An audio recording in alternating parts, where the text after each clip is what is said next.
ஐயப்பன் தவம் செய்யறதுக்காக காட்டுக்கு போயிடுறாரு. உடனே அவரது தந்தையான ராஜாவும் அகத்திய முனிவரின் அறிவுரைப்படி சபரிமலையில் 18 படி வைத்து பெரிய கோவிலை ஒன்று கட்டுறாரு.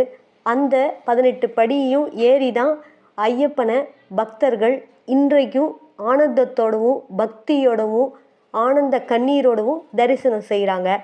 இதுக்கப்புறம் இன்னொரு விஷயம்லாம் நமக்கு அறிவுறுத்துகிறார் ஐயப்பன். அது என்னன்னா, தான் ஒரு பிரம்மச்சாரி என்பதை நினைவு கூறுவதற்காகவே தன்னை நாடி வரும் ஐயப்ப பக்தர்களையும் ஐயப்பனாகவே சுட்டி காட்டியிருக்கிறார். புலிப்பாலுக்காக அவர் காட்டுக்கு போகும்போது தேங்காயும் உணவும் எடுத்து சென்றதன் அடையாளமாக தான் பக்தர்கள் இருமுடி கட்டிலையும் தங்க தலையில் தேங்காயெல்லாம் சுமந்து செல்கிறார்கள்.